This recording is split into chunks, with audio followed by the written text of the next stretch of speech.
La función seno de x toma valores comprendidos entre -1 y 1, es decir, la imagen de la función es el intervalo cerrado -1, 1. Acá representamos la gráfica de la función seno en el intervalo 0, 2pi, pero si tomamos ángulos de más de un giro, vamos a ver que los valores de la función comenzarán a repetirse. Por eso se dice que esta es una función periódica.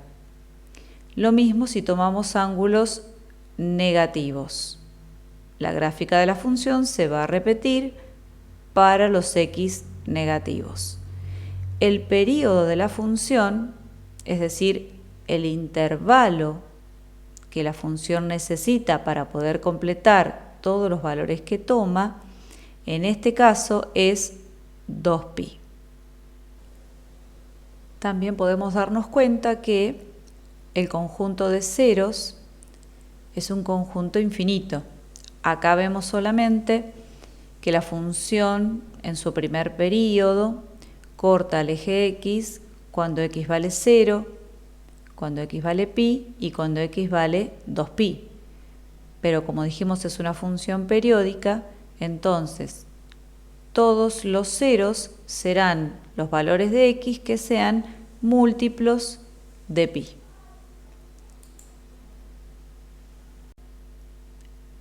En esta gráfica ya vemos la función seno representada para todos los reales. Vamos a ver el efecto de cada uno de los valores que pueden modificar el comportamiento de la función seno, comenzando por lo que se denomina amplitud de la función, este valor. Por ejemplo, si duplicamos el valor de la amplitud, todos los valores que nos daba la función seno de x se van a duplicar. Por lo tanto, la altura de la onda, en lugar de tener como máximo el valor 1 y como mínimo el -1, llega hasta el 2 y al -2. Es decir, se modifica la imagen de la función. Si a es negativo, como siempre, si a una función la multiplicamos por un coeficiente negativo, se obtiene una reflexión de eje x. Lo que antes nos daba 1, nos va a dar -1 y así con cada uno de los puntos de la función. Vamos a dejarla nuevamente en 1 y vamos a ver el efecto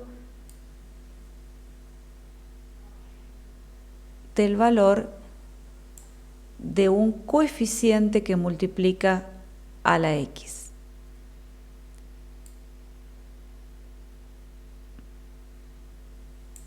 Ahí, por ejemplo, calculamos el seno de 2x. Lo que observamos es que ahora todos los valores posibles de la función seno de x se completan entre 0 y pi. Es decir, el período de la función se reduce de 2pi a pi, a la mitad. Esto es así porque antes de aplicar la función seno ya estamos calculando el doble del valor que teníamos pensado. Si teníamos pensado, por ejemplo, pi, estamos haciendo el seno de 2pi. Por eso el resultado que teníamos antes en 2pi, ahora lo obtenemos en pi, y así con cada uno de los puntos de la función. Es decir, se produce una contracción horizontal. Si este valor fuera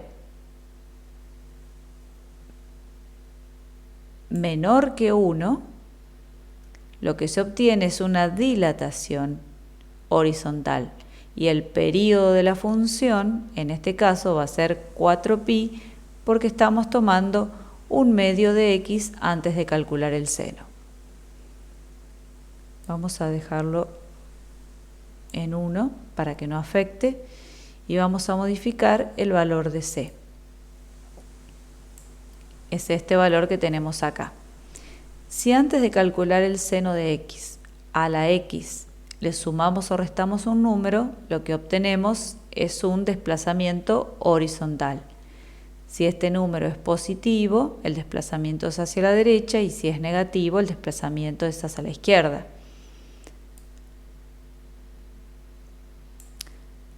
Acá se observa cómo este punto, que antes estaba en 0, se desplazó tantos radianes como indique el valor de C.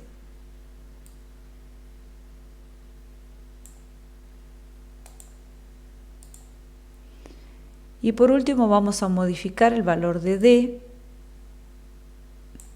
que es este valor que podemos sumarle o restarle a la función seno una vez que ya calculamos los valores de la misma. Observen, por ejemplo, si D es igual a 1, todos los valores de la función suben una unidad. Y si tomamos valores negativos de D, toda la función se desplaza verticalmente hacia abajo.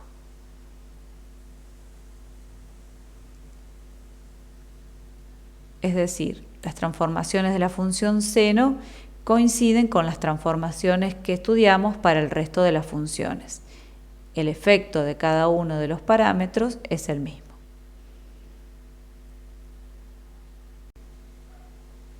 Vamos a resolver el ejercicio 7 de la parte A del práctico 1. Nos pide estudiar la función t de x igual seno de x menos pi más 2. En principio sabemos que el dominio de la función seno es el conjunto de los reales. Y la imagen en este caso va a estar afectada por este más 2, que hace que a los valores posibles de la función seno de x, que varían entre menos 1 y 1, se les sume 2 unidades. Entonces la imagen de la función varía entre 1 y 3. Acá tenemos el gráfico para verificar cómo es la gráfica de esta función.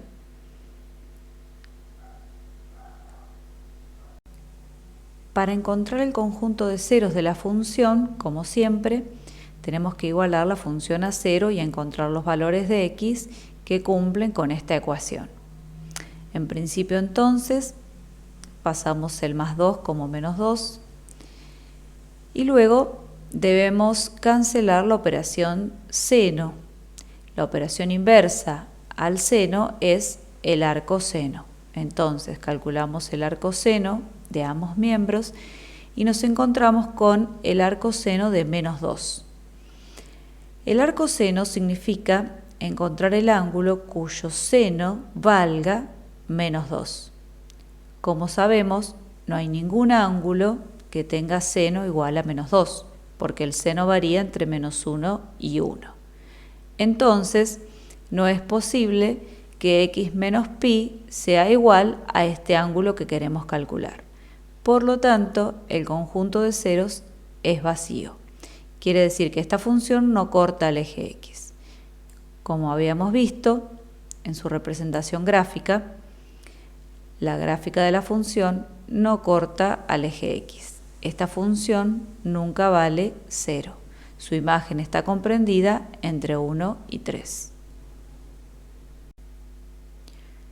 Como esta función siempre resulta positiva, el conjunto de positividad coincide con su dominio, el conjunto de los reales, y conjunto de negatividad es igual a vacío. Nunca será negativa. Para establecer los intervalos de crecimiento y decrecimiento, primero analicemos cuál fue el cambio que sufrieron los puntos extremos de la función por este desplazamiento horizontal que sufrió.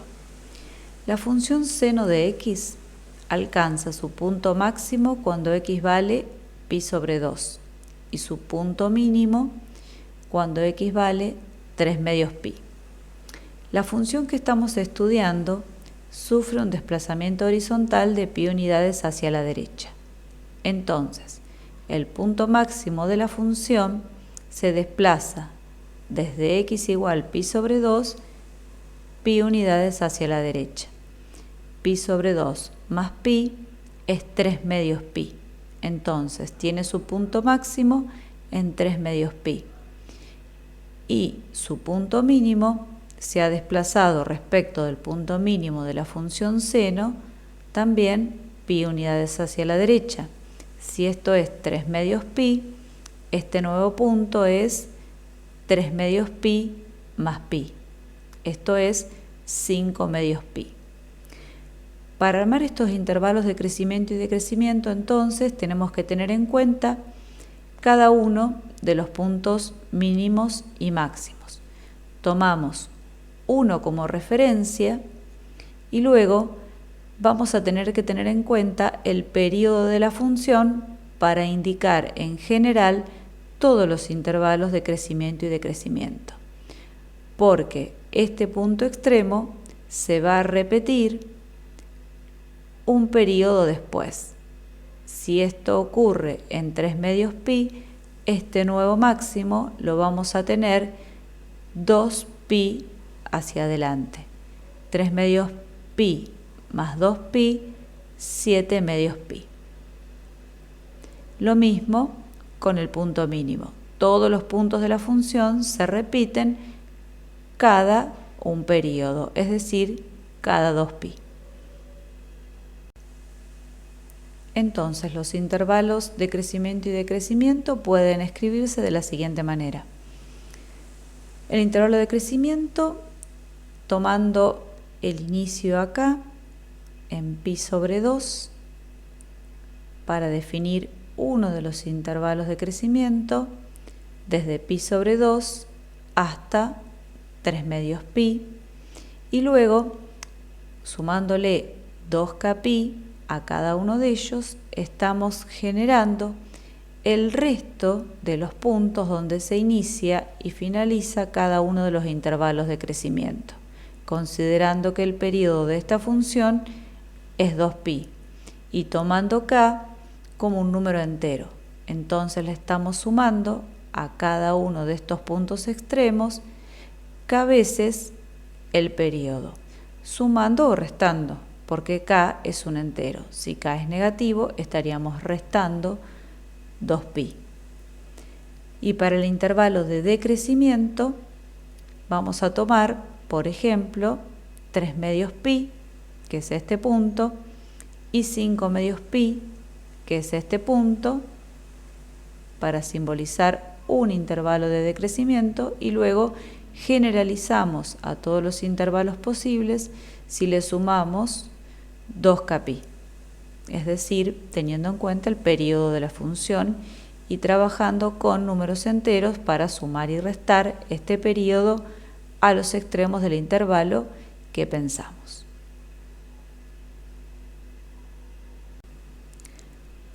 La función coseno es también una función periódica y su periodo es igual al de la función seno, es decir, 2pi. Entonces, cada 2pi radianes la función repite sus valores. Acá está representada para el conjunto de todos los reales. Las transformaciones de la función coseno son iguales a las transformaciones de la función seno. Si modificamos el valor de la amplitud, es decir, este valor que tenemos multiplicando a la función, vamos a obtener dilataciones y contracciones verticales. Si el coeficiente que multiplica es negativo, obtenemos una reflexión de eje X.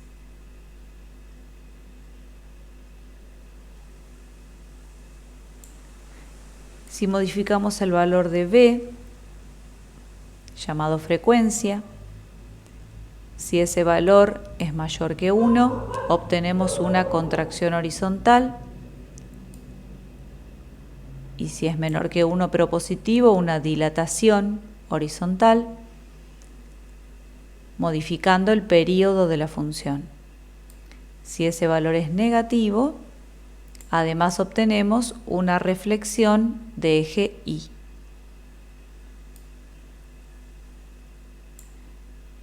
Si modificamos el valor de C, tenemos un desplazamiento horizontal. Y si modificamos el valor de D, este valor que sumamos o restamos por fuera de lo que es la función principal, obtenemos el desplazamiento vertical hacia arriba y hacia abajo.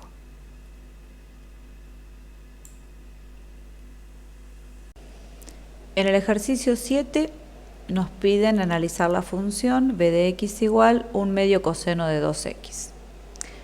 Por ser un coseno, el dominio son los reales y la imagen va a estar afectada por la amplitud que vale 1/2, ya que la función coseno varía entre -1 y 1. Entonces, estos valores multiplicados por 1/2 hacen que la función que estamos estudiando tenga como imagen el conjunto cerrado -1/2, 1/2. Otra de las cosas que varía en esta función respecto de la función básica coseno de x es el período, porque tenemos un coeficiente multiplicando la x. Este coeficiente igual a 2 hace que el período se reduzca a la mitad. Si el período original del coseno es 2pi, el período de esta que estamos estudiando es pi. Es decir, entre 0 y pi, la función coseno toma todos los valores posibles. Luego comienzan a repetirse los valores. Para hallar los ceros de la función, resolvemos b de x igual a 0. Multiplicamos por 2 ambos miembros y nos queda coseno de 2x igual a 0 por 2, que esto es igual a 0. Luego calculamos arco coseno de ambos miembros para cancelar la función coseno y nos queda que 2x es igual a arco coseno de 0. Calcular el arco coseno de 0 significa buscar el ángulo cuyo coseno vale 0. Si lo ingresamos en la calculadora, siempre nos va a responder con el ángulo más sencillo posible. Arco coseno de 0 es igual a pi sobre 2 radianes. Pero además tenemos que tener en cuenta que dentro del primer giro hay otro ángulo cuyo coseno vale 0, que es el ángulo de 3/2 pi radianes o 270 grados. Entonces, planteamos las dos posibilidades, que 2x es igual a pi sobre 2 o 2x es igual a 3/2 pi. Nos queda dividir por 2 a ambos miembros para cancelar este 2. Entonces x es igual a pi sobre 4 o x es igual a 3/4 pi. De esta manera obtenemos los dos ceros de la función en el intervalo 0pi, que es el período de la función. Entre 0 y pi, la función recorre todos sus valores posibles. Para obtener el resto de los ceros, tenemos que sumar a los dos que calculamos n veces el período. Si hacemos esta cuenta, vamos a notar que todos los resultados que obtenemos son múltiplos impares de pi sobre 4. Entonces, para generalizar esa situación, vamos a decir que el conjunto de ceros es igual a los x, tal que x es un número real, y cumple con esta condición. X es igual a un múltiplo impar de pi sobre 4. ¿Por qué esta expresión representa a un múltiplo impar? Siendo acá un número entero, si vamos reemplazando por números enteros, el resultado de este cálculo siempre nos da números impares. Entonces obtenemos todos los múltiplos impares de pi sobre 4.